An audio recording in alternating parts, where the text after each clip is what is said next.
आज वीडियो बना करके यहाँ पर कोई मैथ्स या फिजिक्स का टॉपिक समझाने के लिए नहीं आया हूँ, ना कोई हिंदी की कोई कविता, कोई उपन्यास, कोई ग्रंथ, कोई काव्य लेके आए हैं। आज ये वाला जो वीडियो है, ये अगर आपके पास एक शांतिपूर्वक समय है तभी देखिएगा। अगर आप कोई काम करें तो पहले वो काम कर लो, आराम से अपना रख दीजिए मोबाइल या जो भी आप देख रहे हो, जिसमें फ्री होकर देखना कि आज कुछ सीरियस टॉपिक है। और टॉपिक ये है, बात ये है कि बिल्कुल सीधा सवाल है, एकदम स्पष्ट क्वेश्चन ये है कि भैया स्टडी करना किसको कहा जाता है, पढ़ाई करना किसे कहा जाता है। अब आप कहोगे ये किस तरह का ऊट पटांग टाइप का बात है, पढ़ाई करना किसको कहा जाता है। हाँ, क्योंकि बचपन से, मेरे बचपन से लेके अभी तक मेरे हिसाब से जिसको स्टडी करना या पढ़ाई करना कहते हैं वो कुछ और है। जो ये समाज का ये जो धारा, इसकी जो प्रवाह हो रही वो किसी और चीज को मानते हैं। आज हम आपको एग्जाम्पल के माध्यम से समझाएंगे सारी बातों को, तो आप ये जरा पूरी बात देखिएगा, जो मैं कह रहा हूं उसको समझिएगा, फिर आप बताना कि जो मुझे लगता है स्टडी करना, उसको स्टडी करना, उसको पढ़ाई करना, अध्ययन करना कहते हैं, या जो ज्यादातर टीचर स्टूडेंट करते हैं उसको कहा जाता है। पूरी बात आपको समझाएंगे इसमें कि मतलब एक अंतर्द्वंद टाइप का है कि स्टडी करने का मतलब क्या, स्टडी करना किसे कहा जाता है। चलिए अब ज्यादा समय नहीं लेते, अपनी बात शुरू करते हैं। एक बात बताओ, बिल्कुल छोटे लेवल से शुरू करते हैं। प्रश्न इतना है कि पढ़ाई करना, स्टडी करना किसको कहा जाता है। ठीक, एक बच्चा गया, उसको प्राइमरी में टीचर ने बता दिया कि A-E-I-O-U वोवेल है, इसको रट लो, इसको याद कर लो कि A-E-I-O-U वोवेल है। अब आप हमें ये बताओ कि A-E-I-O-U वोवेल हैं, ये हमको कैसे पता चलेगा। आपने तो रटवा दिया, बच्चे ने रट लिया, तो ये तो बिना सोचे समझे चीजों को रट लेना है कि A-E-I-O-U वोवेल है। आप अगर कह दो कि कुत्ता, गधा, घोड़ा, बिल्ली, बंदर वोवेल है तो हम वो याद कर ले। आप अगर कह दो कि जलेबी, समोसा, रसगुल्ला, अनार वोवेल है तो हम वो याद कर ले। भैया ये तो बताओ ना, ये प्राइमरी वाले टीचर्स ये जा करके क्लास में ये तो बताते हैं कि A-E-I-O-U वोवेल हो, ये काहे नहीं समझाते कि A-E-I-O-U वोवेल काहे है, M-K-L-W-Q वोवेल क्यों नहीं है। या तो इनको खुद नहीं मालूम है टीचर्स को जो प्राइमरी वाले हैं, या इनको मालूम, ये बताना नहीं चाह रहे। क्योंकि ज्यादातर जो टीचर मुझे मिले, पर मुझे नहीं पता आप किस तरह के टीचर या स्टूडेंट हो, आपको कैसे टीचर मिले, मुझे तो जो मिले वो तो आए, बस ब्लैक बोर्ड पर लिख दिया कि A-E-I-O-U वोवेल है, बस उसको याद कर लो। अरे भैया हमको कैसे पता चलेगा कि A-E-I-O-U वोवेल है, या इंग्लिश अल्फाबेट में ये वोवेल है, हिंदी में क्या वोवेल होगा, दूसरी किसी भाषा में कौन सी चीज जो है अक्षरों को हम वोवेल कहें। तो मेरे हिसाब से जो समाज का प्रवाह है वो ये कह रहा है कि आप कक्षा में जाके बता दो A-E-I-O-U वोवेल है, बच्चे इसको रट लें, इसको याद कर लें, इसको जाके परीक्षा में लिख दें, हम बच्चे को अच्छा नंबर दे देंगे, क्योंकि इसके जितने भी नंबर का क्वेश्चन आएगा वो देखो पढ़ाई हो गई। इसी को तो मानते हो। मेरा कहना है कि वोवेल का मतलब ये है कि आप ये बताओ कि वोवेल की परिभाषा क्या है, वोवेल कहा किसको जाता है, स्वर किसे कहते हैं। तो भैया A-E-I-O-U वोवेल है ये ना बताओ, पहले ये बताओ कि देखो भाई ऐसा है कि इंग्लिश अल्फाबेट में या किसी भी भाषा में जो वर्ण, जो अक्षर, जो लेटर्स होते हैं, वर्ड नहीं लेटर, उनको बोलने के लिए किसी दूसरे लेटर का सहयोग लेना होता है। जैसे हमने कहा के में ए निकला, हमने कहा पी में ई निकला, हमने कहा एम में ए आया, जेड में ए आ रहा है। ठीक, तो ऐसे लेटर जिनको बोलने के लिए किसी दूसरे लेटर का सहयोग ना लेना हो, जिनको कोई दूसरा लेटर मिलके ना पूरा करता हो, अपने आप में वो पूरे लेटर हो, जिनको बोलने के लिए कोई दूसरा लेटर ना चाहिए, उसको वोवेल बोलते हैं। इंग्लिश में ए बोलने में कोई दूसरा लेटर नहीं आ रहा, ए अपने आप में पूरा हमने बोल दिया, ई बोलने में कोई दूसरा लेटर नहीं है, I-O-U, ये 5 ऐसे लेटर हैं इंग्लिश अल्फाबेट में जिनको बोलने के लिए इंग्लिश अल्फाबेट के किसी दूसरे लेटर का सहयोग नहीं लेना हो रहा है, इसलिए इनको वोवेल कहा गया। ये परिभाषा हुई वोवेल की। अब बताओ कि भाई इंग्लिश में A-E-I-O-U ये 5 ऐसे लेटर हैं जिनको बोलने के लिए कोई दूसरे लेटर का सहयोग नहीं लेना हो रहा, इसलिए इसको वोवेल बोलते। अब पूरी वोवेल की बात समझ में आई ना, कि हम पहले ये तो बताए भाई वोवेल की परिभाषा क्या है, आप सीधे जाके बता दिए। अब मेरे जैसा कोई होता तो वो यही तो मुझे बचपन से समझ, भाई हमें कैसे पता A-E-I-O-U वॉवेल है, पूरी बात तो बताओ। ओ, या तो ये आपको नहीं आता, ये आपको आता है, आप बताना नहीं चाह रहे हो। भाई ये प्राइमरी वाले टीचर ये क्यों नहीं क्लास में जाके बताते हैं कि वॉवेल का मतलब ये है कि वो लेटर जिसको बोलने के लिए किसी दूसरे लेटर का सहयोग ना लेना पड़े, उसको वॉवेल कहते हैं।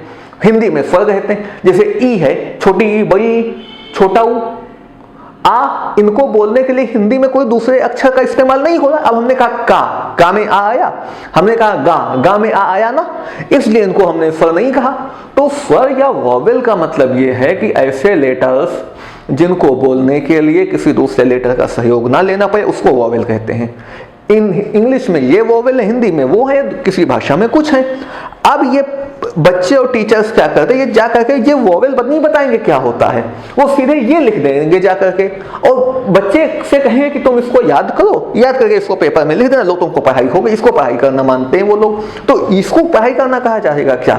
और बचपन से शुरू से मेरा इस चीज से अंतर तो था। और देखो अगली चीज, मैथ्स पढ़ाते हैं, मैथ वाले क्या कहेंगे, बच्चों टेबल याद कर लो।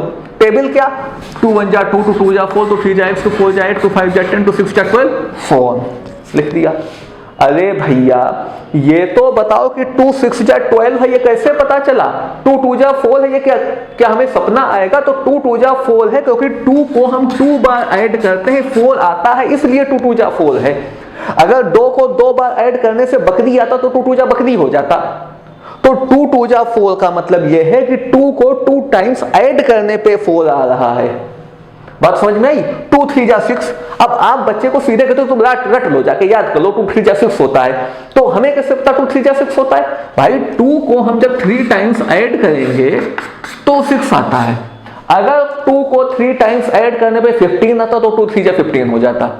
मगर ये टीचर्स और बच्चे और उनके गार्जियन या पता नहीं है क्या ये सिस्टम है। मेरा ये कहना है कि 2 3 जा 6 होता है, तो इसको रटवा क्यों रहे हो? 2 3 जा 6 होता है तो बताओ तो कि 2 को 3 बार ऐड करने में 6 आता है, इसलिए 2 3 जा 6 होता है। बात समझ में आई?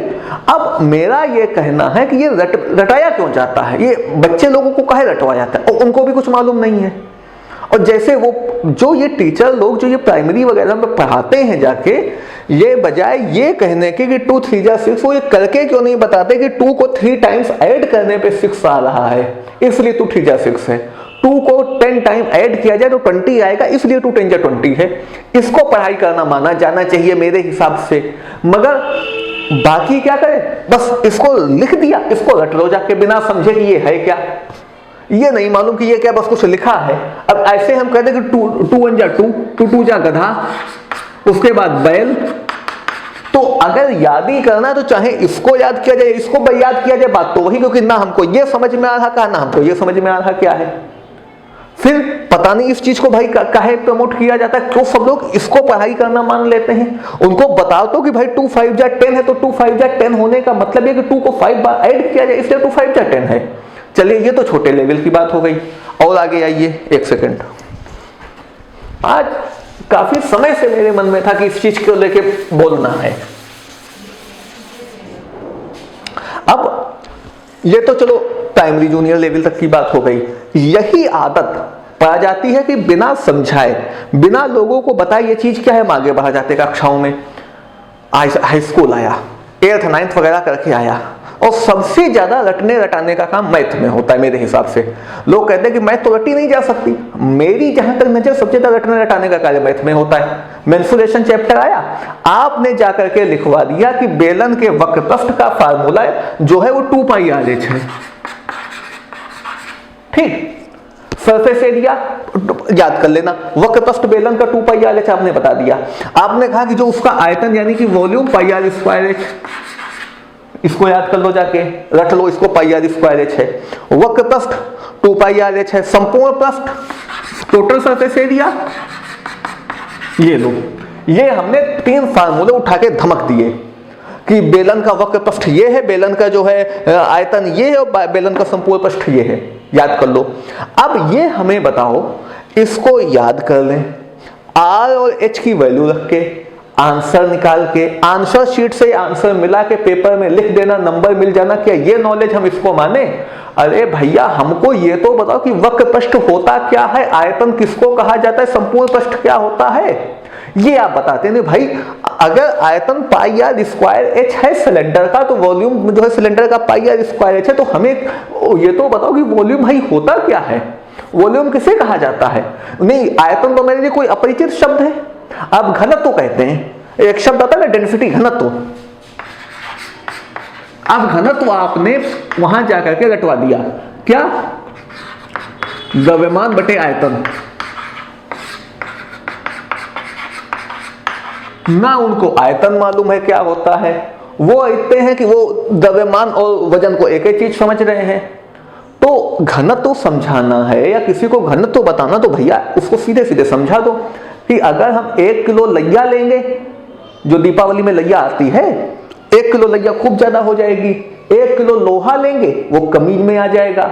1 किलो पत्थर बहुत कम जगह में आ जाएगा। मतलब 1 किलो लैया द्रव्यमान अगर हम इसका 1 किलो चलो मान ले, तो 1 किलो लैया बहुत ज्यादा जगह आ रही है ना। मतलब कि इसका जो 1 सेंटीमीटर क्यूब अगर हम लें, तो 1 सेंटीमीटर क्यूब में जो द्रव्यमान हम लैया का लेंगे,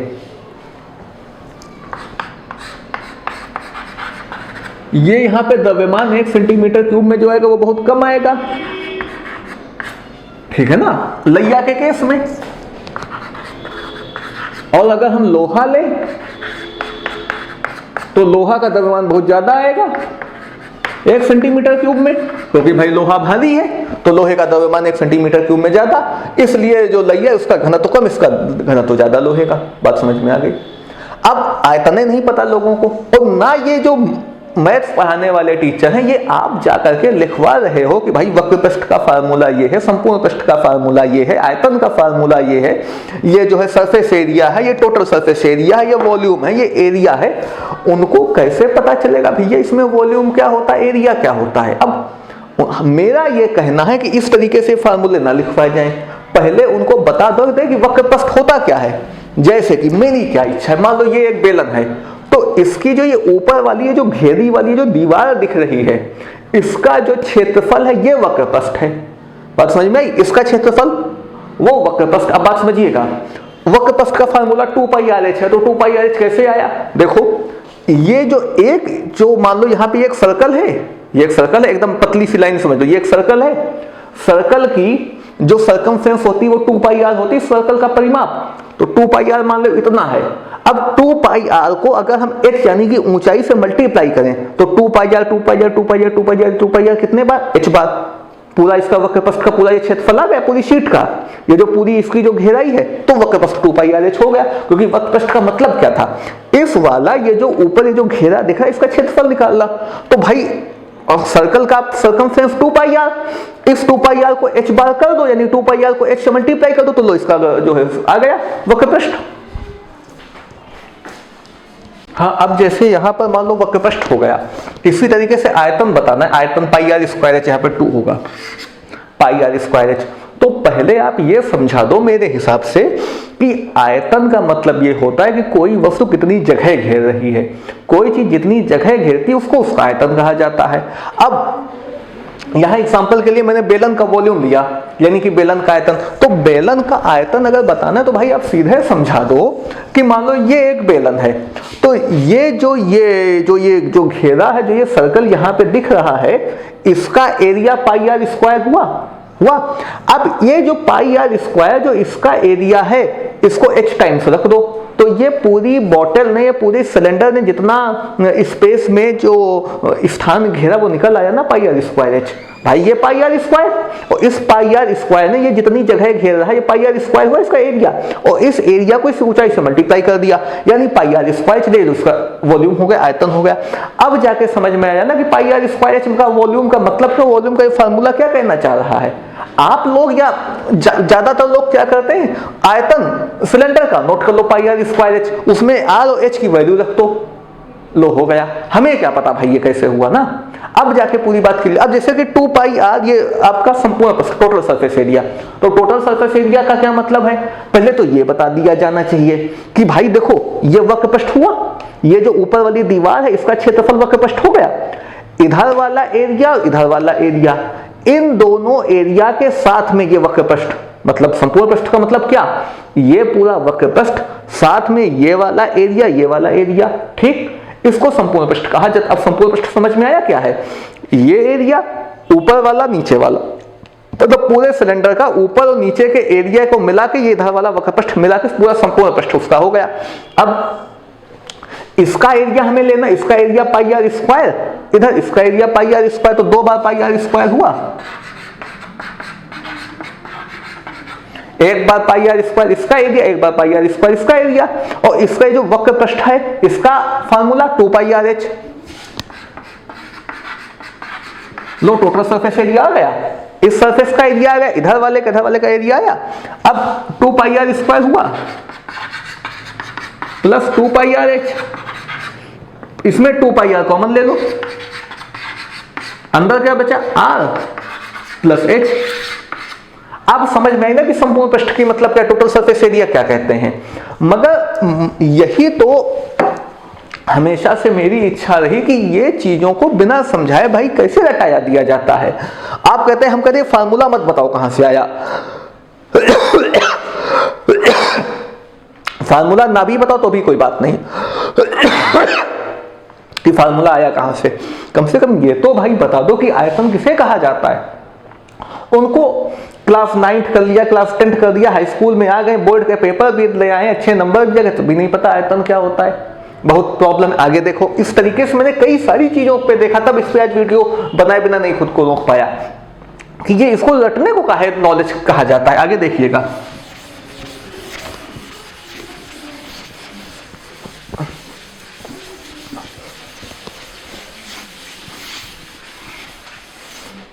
अब इसके बाद में यहां तक समझने के बाद क्लास 10th आया। क्लास 10th में फिजिक्स का पहला चैप्टर परावर्तन, उसके बाद अपवर्तन, रिफ्लेक्शन और रिफ्रैक्शन। रिफ्लेक्शन में स्नेल का नियम है। ये बात बच्चे को घोंट घोंट के पिलाई जाती है कि sine I upon sine R is equal to constant. ठीक, कि sine I upon sine R बराबर कांस्टेंट। आपने चलो बता दिया कि साइन क्या है, ये मैथ में समझ लेंगे। हालांकि बताना तो यहीं पे चाहिए साइन का क्या मतलब, कोई मैथ में क्लास 10th में काफी आगे जाके ट्रिग्नोमेट्री में, चलो कोई बात नहीं।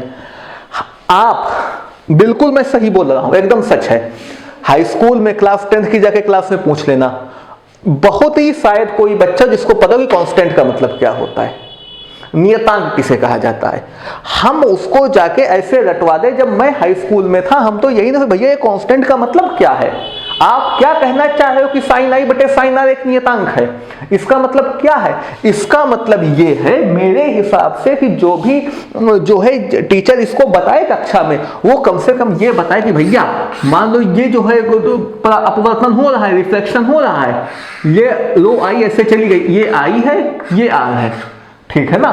तो जो sine I upon sine R की जो वैल्यू आएगी, कोई भी एंगल हो, समझाने के लिए मान लो अगर ऊपर 4 है नीचे 2 है, इसकी हमने वैल्यू चेंज की, आई और आर की वैल्यू चेंज की, तो ये अगर 8 होगा तो ये 4 हो जाएगा, ये अगर 16 होगा तो ये कितना हो जाएगा, 8 हो जाएगा। यानी कि देखो ये भी 2 आ रहा, ये भी 2 आ रहा, ये भी 2 आ रहा। मतलब साइन आई और आर की वैल्यू अगर हम चेंज करेंगे तो जो साइन आई और साइन आर की जो वैल्यू आएगी वो कुछ इस तरह की होगी कि sine I upon sine R की वैल्यू एक निश्चित रहेगी, कांस्टेंट रहेगी। इसलिए sine I upon sine R बराबर कांस्टेंट कहा जाता है।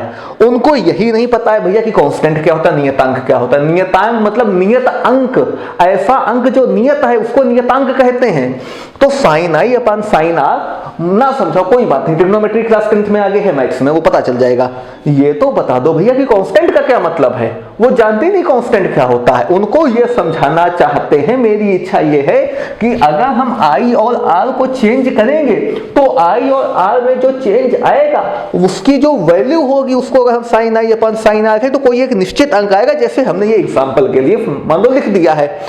ठीक है, बात समझ में ही ना। तो कम से कम कांस्टेंट है, नहीं लोगों को पता क्या है, रटे जा रहे हैं कि साइन। अभी हिंदी मीडियम में विद्युत की परिभाषा आती है, आवेश प्रवाह की दर को विद्युत धारा कहते हैं। एकांक समय में जितना आवेश प्रवाहित हो जाए उसको विद्युत धारा कहते हैं। उसकी जो मात्रक है वो एम्पियर है। फार्मूला I बराबर Q/T। ठीक, किसी से पूछ लो भैया दर क्या होता है, मुंह फैलाए खड़े। वास्तविकता क्या है, उनको उठा करके लिखवा दिया, बिल्कुल वैसे ही उन्होंने याद कर लिया। जैसे छोटे बच्चों को नाउन की परिभाषा लिखवा दी जाती है कि किसी वस्तु को, स्थान के नाम को संज्ञा कहते, वैसे उन्होंने याद कर लिया है। ना तो वो दर का मतलब समझ पा रहे हैं, ना आवेश प्रवाह उनको पता है। तो मेरी ये इच्छा है कि बजाय ये बताने के कि आवेश प्रवाह की दर को विद्युत धारा कहते हैं, हम वहां जाके ये जो कि ये लोग बताते हैं, मान लो किसी को विद्युत समझाना है तो हम सीधे सीधे बजाय ये बताने के कि आवेश प्रवाह की दर को विद्युत धारा कहते हैं, हम ये भी तो कह सकते हैं कि भाई मान लो ये एक तार है, इसमें इलेक्ट्रॉन है, इसको हमने उठा करके ऐसे मान लो बैटरी से ऐड कर दिया। कोई बहुत ज्यादा इसमें वो नहीं करना है। इधर निगेटिव चार्ज है, इधर पॉजिटिव चार्ज है, इलेक्ट्रॉन इस साइड से इस साइड जाएगा, भाई इधर निगेटिव से इलेक्ट्रॉन इधर जाएगा। समझने के लिए अब एक निश्चित समय में जितना इलेक्ट्रॉन इस साइड, और इलेक्ट्रॉन पे आवेश है इलेक्ट्रॉन पे चार्ज तो है ही ना, एक निश्चित समय t पे जितना आवेश इस साइड आ जाए, यानी कि एक निश्चित समय t में जितना आवेश यानी जितना चार्ज पास हो जाएगा उसको कहेंगे विद्युत धारा, इलेक्ट्रिसिटी। ये समझाने में क्या परेशानी है, लेकिन नहीं। और मुझे तो वो विद्यार्थी भी नहीं समझ में आता, मैं तो बड़ा इरिटेट होता था जब ये सब पढ़ाते थे कि भैया आप लोग ये अब जैसे कि यही आपको बताया कि जैसे एक निश्चित समय में चली गई दूरी को स्पीड कहते हैं, कि एक निश्चित समय में कोई पार्टिकल कितनी दूर चला गया ये स्पीड है, ऐसे ही एक निश्चित समय में एक निश्चित टाइम पीरियड में कितना चार्ज फ्लो हो गया ये इलेक्ट्रिसिटी है। तो एक निश्चित टाइम अगर t है और फ्लो हुआ चार्ज q अगर हम मान ले तो I अगर इलेक्ट्रिसिटी तो I = Q/T। इसका फार्मूला, आवेश का फार्मूला चार्ज का कूलाम पर सेकेंड। भाई एक निश्चित सेकंड में कितने कूलाम आवेश प्रवाहित हुआ, विद्युत धारा। कूलाम पर सेकंड को ही हमने एम्पियर कह दिया, लो हो गया। अभी एक चीज हाँ और ध्यान रखो, जो अभी हमने फिगर बनाया था ऐसे करके, इसमें ये आई होता है, इधर वाला ये आर होता, मैंने इधर वाले को आर था वो गलत था, आर ये एंगल। बात समझ में? तो यही बताना चाहते हैं कि भाई किसी चीज को रटने, और विद्यार्थियों से भी प्रश्न है कि आप ये रटने को नॉलेज समझते हो क्या? इन चीजों को रट लेना, बिना समझे रट लेना कि दर का क्या मतलब है, नियतांक का क्या मतलब, हम रटे जा रहे हैं, बस रट करके पेपर में हम लिखा है दो, क्या ये नॉलेज की परिभाषा, इसको पढ़ना कहा जाता है। आगे देखो, अब इसी में जैसे आपको विद्युत में ही बताएं, इलेक्ट्रिसिटी में एक बार एक बच्चे से मैंने कहा कि भाई विभव विभवांतर बताओ क्या होता है, पोटेंशियल एंड पोटेंशियल डिफरेंस का क्या मतलब है। खड़े हुए, एक किसी आवेश को विद्युत क्षेत्र के अंदर एक स्थान से दूसरे स्थान तक ले जाने में किया गया कार्य, और दूसरा बताया कि अनंत से किसी आवेश को विद्युत क्षेत्र के अंदर लाने में किया गया कार्य। विभव विभवांतर हो गए। मैंने कहा अच्छा ठीक है, कार्य का मतलब नहीं मालूम, आपको कार्य का मतलब नहीं मालूम है, ये आप बता रहे हो कि विद्युत क्षेत्र के अंदर एक स्थान से दूसरे स्थान तक ले जाने में किया गया कार्य। तो जब आप कार्य नहीं जानते तो आप ये कैसे जानते हो? कार्य आपको मालूम नहीं, तो पहले कार्य तो सीखो, बल गुणा विस्थापन गुणा cos theta, work is equal to force into displacement into cos theta. ये तो अगर आप बिना समझे चीजों को रट रहे हो कि किसी आवेश को अनंत से विद्युत क्षेत्र के अंदर में लाने में किया गया कार्य, और आपको कार्य मालूम है नहीं, तो आप रटे जा रहे हो बिना समझे कि ये है क्या, लिखा क्या, इसका मतलब क्या है। जैसे हम कोई चीज खाएं, उसको चबाएं ना, सीधे निगल लें बिना जाने कि उसका टेस्ट क्या है, ऐसे ही आप खाए जा रहे हो। यही चीजें मुझे जब से पढ़ना लिखना चालू किया तब से ये चीज एक प्रकार का विरोधाभास बना हुआ है कि इसको पढ़ाना कहा जाता है कि बिना समझे चीजों को रट ले या जाने दो कि ये लिख क्या है, हो क्या रहा है। आगे सबसे ज्यादा रटने में हाई स्कूल में ट्रिग्नोमेट्री है, sin 30 = 1/2। कहां से आया क्या है कोई मतलब नहीं, बस आपकी किताब में मेरे समय में क्लास 10th में मनोहर रे की मैथ की बुक चलती थी, sin 30 = 1/2, ये रट लो। नहीं पता कहां से आया sin 30 = 1/2, क्या मतलब है sin 30 = 1/2। अगर ये हमको पता ही नहीं कि sin 30 = 1/2 का क्या मतलब, बस किताब में लिखा इसलिए हमने रट लिया, टीचर ने बताया इसलिए हमने रट लिया। तो अगर कहीं पे लिख दिया जाए समोसा बराबर गधा बटे बिल्ली, तो आप मुझे बताइए इसमें और इसमें क्या अंतर है। ना तो ये आपको पता कि sin 30 इज इक्वल टू 1/2 का क्या मतलब कहां से आया, ना आपको ये पता समोसा बराबर गधा बटे बिल्ली कहां से आया। दोनों चीजें तो फिर एक ही हो गई ना। आपको अगर ये रटना है तो जहां पे आपको sin 30 दिखे वहां पर 1/2 कर देंगे, तो जहां पे आपको समोसा दिखे वहां गधा बटे बिल्ली कर देना। भाई मान लो sin 30 बराबर 1/2 है और sin 45 इज इक्वल टू आपने रट लिया 1/√2 और कहीं पे आपको न्यूमेरिकल मिला sin 30 मल्टीप्लाई sin 45। आपको याद है कि 30 इज इक्वल टू 1/2 था, ये 1/√2 है, आंसर आ गया 1/√2। ठीक, अब ये आपने देखा, हम आपको याद करा दे समोसा बराबर गधा बटे बिल्ली और चूहा बराबर बिल्ली बटे गधा। ठीक, ये आप आंसर आया। अब हम आपसे कहें समोसा मल्टीप्लाई चूहा। अभी आप समझना हम क्या कहना चाह रहे हैं। अब समोसा की वैल्यू गधा बटे बिल्ली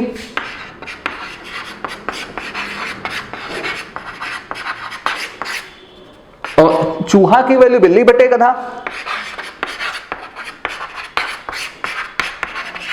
लो इससे ये कटा, इससे ये कटा, आंसर आ गया 1।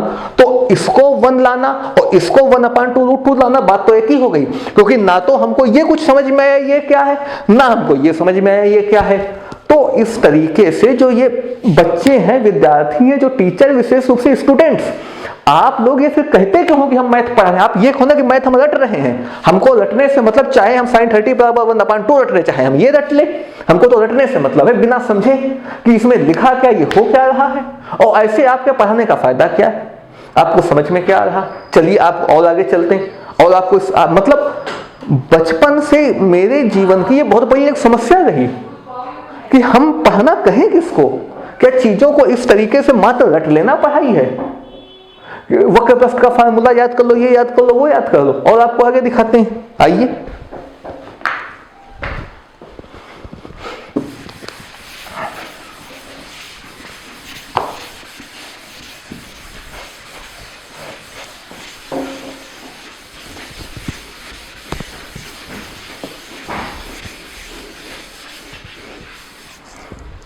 और एक चीज और है, केवल पढ़ाई लिखाई में ही नहीं, केवल यहाँ साइंस मैथ्स इंग्लिश में ही नहीं, आप लोग हर क्षेत्र में यही करते हो, बिना चीजें रट लिया। धर्म का नाम आया, हनुमान चालीसा याद है, हाँ याद है, मतलब नहीं मालूम। श्री गुरु चरण सरोज, इसका क्या मतलब है भाई। गुरु माने गुरु, चरण माने पैर, सरोज माने कमल, रज माने धूल, यानी गुरु के चरण कमलों की धूल। अब समझ में है ना भैया, बिना जाने बिना सोचे समझे रटने का क्या फायदा, चाहे विज्ञान हो, चाहे धर्म हो, चाहे अध्यात्म हो, मालूम कुछ है नहीं, रटे जा रहे हैं। और आओ, अब यहां तक आपको समझाया। मेरा बार बार ये कहना है कि पढ़ाना चीजों को बिना समझे रट लेने का नाम है, या चीजों को अब समझने में टाइम लगता है, लेकिन वास्तविक ज्ञान तो मेरे हिसाब से समझने को माना जाना चाहिए ना।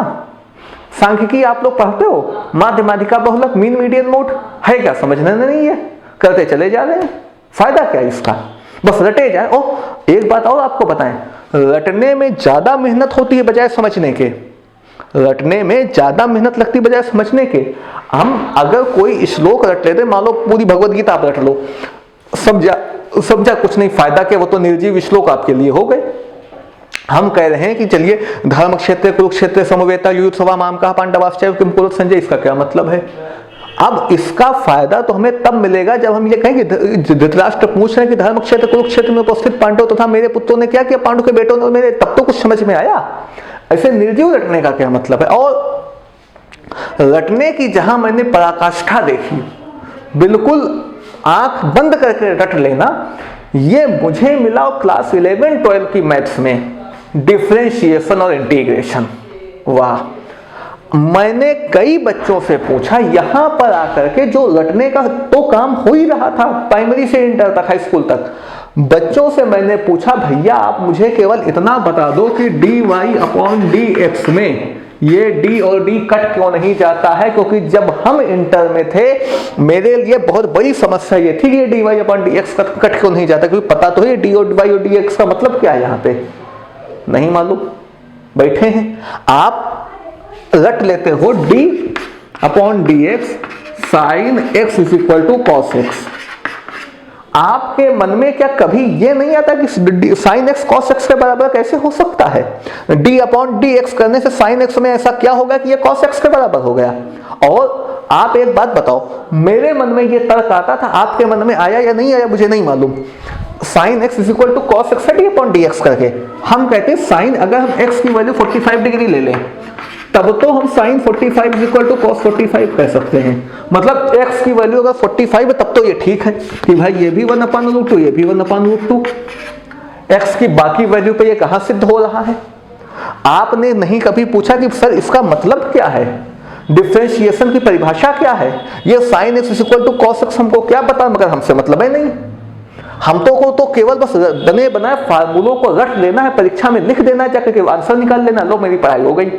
तो इस तरीके से भैया हम इस चीज को मैं पढ़ाई नहीं मान पाता हूं। ये चाहे मेरी कमजोरी कुछ है, इसका क्या मतलब आप समझो। तो इसीलिए मैंने डिफरेंशिएशन अवकलन के 3 वीडियो बना करके डाले हैं कि वहां समझो अवकलन की परिभाषा क्या है। ये डी और वाई नहीं घटेगा क्योंकि डी वाई जो है यहाँ पे डी वाई से मल्टीप्लाई नहीं हो रहा है। ये डी वाई पूरे का मतलब है वाई में हुआ चेंज, डी एक्स का मतलब एक्स में हुआ चेंज। बात समझ में आई? ये डी वाई पूरी एक चीज अलग अलग नहीं, इसको काट देने का मतलब ऐसे जो 29 को हम 24 लिखे 2 को 2 से काट दें, ये नहीं हो सकता वैसे ये, क्योंकि डी वाई डी एक्स एक ही चीज है। ये y में डेल्टा y है, डेल्टा x लिखा है। अब अवकलन पढ़ रहे हो, लिमिट तुमको मालूम नहीं, फलन तुमको आता नहीं, रटे जा रहे हो, तो मेरे भैया इस तरीके से रट करके नंबर लाने से क्या हो जाएगा? इससे अच्छा तो फलन डाल के पढ़ लेते। और फिर उन महान शिक्षकों से भी मेरा निवेदन, जो मुझे तो सब ऐसे ही मिले, आज ये चीज मेरे अंदर बिल्कुल आग बन के भरी हुई है कि बिना समझे किसी चीज को नहीं मानना है, चाहे वो धार्मिक क्षेत्र हो चाहे विज्ञान का क्षेत्र हो। ये आपको मालूम ही नहीं। तो आपसे हम पूछे डिफरेंशिएशन आपका तैयार? हाँ, डिफरेंशिएशन हमारा तैयार है। मतलब डिफरेंशिएशन तैयार होने का मतलब आप ये जानते हो कि वो जो आपको फार्मूले की लिस्ट दी गई है, वो फार्मूले की लिस्ट आपको मालूम, उसको अप्लाई करना आपको मालूम, आपको श्रृंखला नियम मालूम है, आपको वो हर अंश वाले फार्मूला, डिनोमिनेटर न्यूमरेटर वाले क्वेश्चन आप कर ले तो लो आपको आता है। हाँ भैया, हम ये कह रहे हैं कि d upon D X log X is equal to 1/x। अगर हमने इसको रट भी लिया और रट के हमने 100 जगह इसका एप्लीकेशन कर दिया तो कौन सी इसमें हमें पता चल गया? हम यही नहीं समझे d अपॉन डी एक्स का मतलब क्या है। आप अवकलन की परिभाषा समझे बिना आपको ये कैसे समझ में आ जाता है? कौन सी विद्या आपके पास है? और 11-12 के टीचर आए, फार्मूले नोट करो, क्वेश्चन लगाना शुरू, ना जैसे उनके टीचर वैसे उनके विद्यार्थी। एक मेरे लिए ये चीज भाई बहुत परेशान किया मुझे। इस तरीके से जितने भी अगर कोई विद्यार्थी टीचर है, क्योंकि ये चीजें मेरे लिए मेरे जीवन का एक अभिशाप बन गया। मैं बिना चीजों को समझे नहीं कर पाता हूं। ये रटने वाली ज्ञान को अगर पढ़ाई करते तो इस तरीके की पढ़ाई मेरे बस की नहीं है। अवकलन आप समाकलन करते हैं, इंटीग्रेशन। हमने आपसे एक विद्यार्थी से पूछा क्लास इंटर में कि भैया आप मुझे केवल इतना बता दो कि जो समाकलन में आंसर आता है उसके बाद में पीछे प्लस सी क्यों लिखा जाता है? समाकलन का जो आंसर आता है उसमें बाद में प्लस सी क्यों लिखा जाता है? इसलिए लिखा जाता है क्योंकि ये समाकलन स्थिरांक है। ये उनका जवाब था। तो हम प्लस m लिख दें, चलो लिख सकते हैं, सीधे m लिख सकते, कोई बात नहीं। ये समाकलन स्थिरांक है, ये अवकलज स्थिरांक हम इसका नाम रख दें, या हम इसका नाम बुल्लू रख दें। आपको समाकलन स्थिरांक क्यों आया? ये अवकलन में तो अवकलन स्थिरांक नहीं आया। हाँ, अभी वक्रतस्थ का फार्मूला 2πr(h) देखा, उसमें तो कोई स्थिरांक नहीं, तो यहीं पे ये कहे आ रहा, क्योंकि आपको ये मालूम नहीं समाकलन की परिभाषा क्या, समाकलन का मतलब क्या है। आपने केवल ये बस रट लिया है। आपको पता है कि अगर x की पावर n हो तो हम x की पावर n+1 अपॉन n+1 की प्लस सी कर देंगे तो ये समाकलन हो गया। तो यार इसको समाकलन कहते हैं। केवल ये फार्मूला रट मात्र लेना समाकलन है। अभी पूरी मैं 2-3 वीडियो डालूंगा समाकलन पे, मुझे टाइम नहीं मिल रहा। समाकलन भी समझाएंगे जैसे अवकलन समझाएंगे। अब आप कहोगे फिर इंटीग्रेशन को पढ़ाने का मतलब है क्या? मेरी इच्छा ये है कि जैसे मान लीजिए कि x की पावर n का इंटीग्रेशन क्या आया, xn+1 अपॉन n+1 x+c, यानी कि 2x का अगर हम करेंगे इंटीग्रेशन तो आएगा x² + c। अब जैसे अभी हमने बताया आपको, आपसे पूछे प्लस c कहाँ से? समाकलन स्थिरांक है, इंटीग्रेशनल कांस्टेंट है, क्या है, क्यों है, कहां से, डिफरेंशिएशन में तो नहीं कोई स्थिरांक आता है, वहां तो कोई कांस्टेंट नहीं, तो यहाँ पे कहे आ रहा।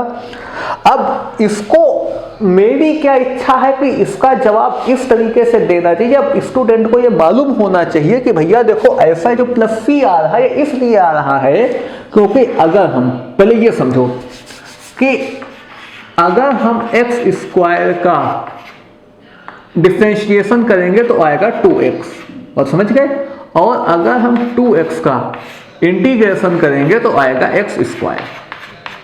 अभी प्लस सी बताते हैं कहां से आया। x स्क्वायर से 2x आना ये डिफरेंशिएशन, और 2x से x स्क्वायर लाना ये इंटीग्रेशन। इतनी बात समझ में आई। मतलब कि इंटीग्रेशन डिफरेंशिएशन का रिवर्स है, समाकलन अवकलन की उल्टी प्रक्रिया है। मगर हम हमारे या मेरे साथ भी जब हम इंटर में थे, और आपके साथ भी दुर्भाग्य कि हमको डिफरेंशिएशन ही नहीं मालूम होता है क्या है, तभी डिफरेंशिएशन के 3-3 वीडियो बना के डाले हैं। अगर डिफरेंशिएशन समझना तो मेरे ही चैनल पे 3-3 वीडियो डिफरेंशिएशन के देखिएगा जाके, आपको सब समझ में आएगा डिफरेंशिएशन क्या। देखो तो एक्स स्क्वायर का अगर डेरिवेटिव 2x है तो इंटीग्रेशन ये पूछ रहा है कि 2x किसका डेरिवेटिव है, तो 2x एक्स स्क्वायर का डेरिवेटिव। तो सवाल ये प्लस सी क्यों है, अब बात समझिएगा कायदे से। देखो भाई एक्स स्क्वायर का अगर हम डिफरेंशिएशन करें तो आएगा 2x, अगर एक्स स्क्वायर प्लस 1 का हम करें तो भी 2x आएगा। ये एक्स स्क्वायर 2x हो गया, ये 1 का तो 0 हो जाएगा, कांस्टेंट अचल राशि है। एक्स स्क्वायर माइनस 5 का अगर हम करें अवकलन तो कितना आएगा, एक्स स्क्वायर का 2x माइनस 0। मतलब कि जो 2x है वो एक्स स्क्वायर का भी अवकलज है, 2x एक्स स्क्वायर प्लस 1 का भी डेरिवेटिव है, 2x एक्स स्क्वायर माइनस 5 का भी डेरिवेटिव है।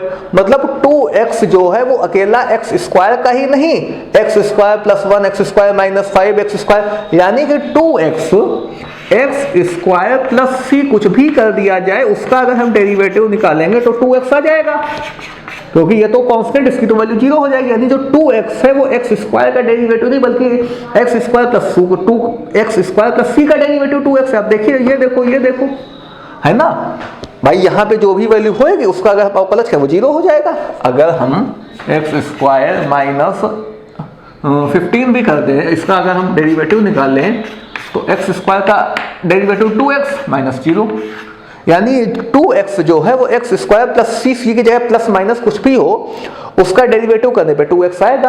और 2x इंटीग्रेशन कह रहा है कि 2x किसका डेरिवेटिव है, तो भैया 2x जो है वो डेरिवेटिव है एक्स स्क्वायर प्लस सी का, इसलिए 2x जो है वो एक्स स्क्वायर प्लस सी का डेरिवेटिव है। अब बात समझ में आई, ये सी क्यों लगाया जाता है। ऐसे मेरी इच्छा है इस तरीके से बच्चा जवाब दे, ऐसे पढ़ाया जाए, बजाय ये रटा देने के कि सी आप लगा देना, क्योंकि सी एक समाकलन स्थिरांक है, जो मेरे साथ हमेशा दुर्भाग्य से होता था बचपन से लेकर आज तक। कोई भी विद्यार्थी जो मैथ्स पढ़ाना चाहे उसको ये पता तो हो। मुझे आज तक नहीं समझ में आया मेरे भाई, जब तुमको डिफिनिट इंटीग्रल, डिफिनिट इंटीग्रेशन, निश्चित समाकलन नहीं है तो तुम मैकेनिक्स में जहां पर हम लोग तात्क्षणिक चाल, इंस्टेंटेनियस स्पीड, और उसके बाद में वहां पे फोर्स वगैरह में जब वर्क निकालते तो आप वहां पे डिफिनिट इंटीग्रल का इस्तेमाल कैसे कर लेते हो जब तुमको इंटीग्रेशन ही नहीं आता है। बिल्कुल रटने की श्रृंखला बना दी है कि हम पहले इसको मैथ्स में रटेंगे, फिर यही रटाया गया ना फिजिक्स में भी रट लेंगे जाकर के। जब तुमको यही नहीं समझे तो फिजिक्स में कैसे कर लोगे। आज तक मुझे यही नहीं समझ में आता कि आपके पास भाई वो कौन सी विद्या है, कौन सा अचूक ज्ञान है आपके पास जो बिना आपको अवकलन समाकलन समझ में आए भौतिक विज्ञान समझ में आ जाता है। अब समझ में प्लस सी कहां से आ रहा है। आओ इसको ग्राफिकली भी देख लो, तो आपको अलजेब्रिकली समझाया कि प्लस सी का क्या मतलब है। देखो यहां पर उद्देश्य समाकलन समझाना नहीं है, समाकलन के लिए हम सेपरेट वीडियो बना देंगे। उद्देश्य यह है कि पढ़ने का मतलब रट लेना या समझना है, केवल ये रट मात्र लेना कि बाद में सी लगा दिया जाता है। अरे अब समझ में सी क्यों लगता है, देखो इसका ग्राफिकली रिप्रेजेंटेशन, बाद में अलग से पूरा हम समाकलन समझाएंगे डेफिनिट इंडेफिनिट दोनों कि इनका क्या मतलब है। देखो इधर डेरिवेटिव का ग्राफिकली रिप्रेजेंट मतलब ये है कि किसी ग्राफ पर किसी पॉइंट x पर खींचे गए टेंजेंट का x एक्सिस से जो एंगल है वो डेरिवेटिव रिप्रेजेंट करता है।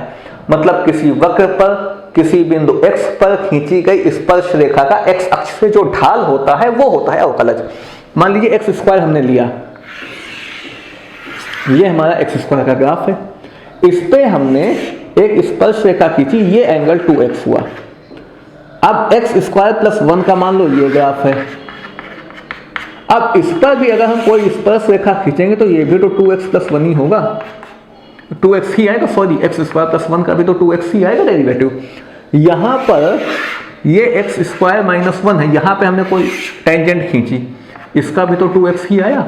मतलब कि x square plus 1 x square plus 1 x square minus 1 x square, कोई भी ग्राफ हो, हर एक ग्राफ पर खींची गई टेंजेंट जो होगी, टेंजेंट का जो एंगल एक्स एक्सिस से जो एंगल हो 2x ही तो आ रहा है। इसलिए केवल एक्स स्क्वायर ही नहीं बल्कि एक्स स्क्वायर प्लस सी में कुछ भी अंक हम एक्स स्क्वायर, मान लो यहाँ पे हम एक्स स्क्वायर माइनस 24 कर दें, यहाँ से भी अगर हम एक स्पर्श रेखा ऐसे खींचेंगे, उसका भी जो एंगल होगा वो भी उसका एंगल तो 2x ही बनेगा ना, क्योंकि ये सारी रेखाएं समांतर आ रही है ना, तो समांतर रेखाएं पैरेलल लाइन से, तो इनका एंगल तो 2x ही रहेगा। इसलिए कई सारे मतलब इनफाइनाइट ग्राफ यहाँ पे वक्र बन सकते हैं जिनकी जो है टेंजेंट का एक्स एक्सिस से जो एंगल वो 2x है, इसलिए एक्स स्क्वायर प्लस सी लिखा जाता है।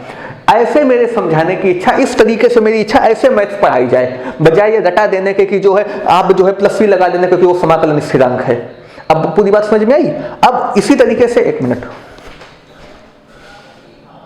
हाँ अब एक चीज और देखना, अभी जैसे आपको हमने ये समाकलन समझाया कि प्लस सी जो ऐसे साइन 30 इक्वल टू 1/2 भी देखो, साइन 30 इज इक्वल टू 1/2। इसका मतलब ये है कि अगर हमारे पास कोई राइट एंगल ट्राइंगल है जिसका ये वाला एंगल 30 डिग्री है, बात समझ में आ रही, देख लो पीछे एक बार, हाँ साइन 30 इज इक्वल टू 1/2 का मतलब है अगर ये एक राइट एंगल ट्राइंगल है तो इसका जो परपेंडिकुलर जो इसका हाइपोटेनियस है, इसका रेशियो 1/2 होगा। मतलब अगर ये 10 होगा तो ये 20 होगा, ये 5 होगा तो ये 10 होगा। ये साइन 30 इज इक्वल टू 1/2 बताना चाह रहा है। tan 45 इज इक्वल टू अगर 1 है, इसका मतलब ये है कि अगर हम एक राइट एंगल ट्राइंगल बनाएं तो इसका ये परपेंडिकुलर और इसका ये बेस, इसका ये दोनों सेम होंगे। आप प्रोटेक्टर से चांदा से बाकायदा बना के देखिएगा कॉपी पे, आप ये वाला एंगल 45 डिग्री करिएगा, एक ट्राइंगल बनाना, देखना ये 1 है आर है कि नहीं है, मेरे कहने से मत मानना, खुद प्रैक्टिकल करके देख लेना।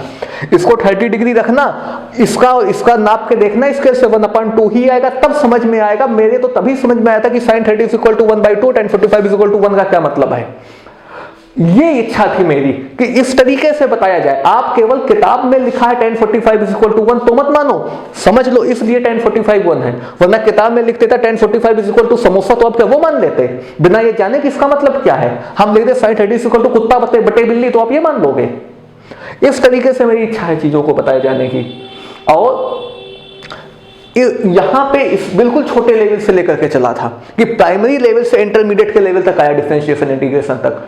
और 11-12 में मुझे तो अब आप ये बताओ, मान लीजिए थोड़ा सा डेफिनेट इंटीग्रेशन पे भी बात कर लें, किसी पार्टिकल की जो डिस्प्लेसमेंट s है वो मान लो t² है, ठीक है। अब डिस्प्लेसमेंट हमें पता है, s यहां पे हो गया डिस्प्लेसमेंट यानी कि विस्थापन। हमको वेलोसिटी निकालनी है, तो वेलोसिटी निकालने के लिए हम ds/dt कर देंगे, तो ये हमारा आ गया 2t, ठीक। अब मान लो हमें किसी पार्टिकल की वेलोसिटी 2t दी है और इसका डिस्प्लेसमेंट निकालना है। अब डिस्प्लेसमेंट का डिफरेंशिएशन किया तो वेलोसिटी मिल गई। अब वेलोसिटी का इंटीग्रेशन करेंगे तो डिस्प्लेसमेंट मिलेगा, मतलब 2t का इंटीग्रेशन कर दो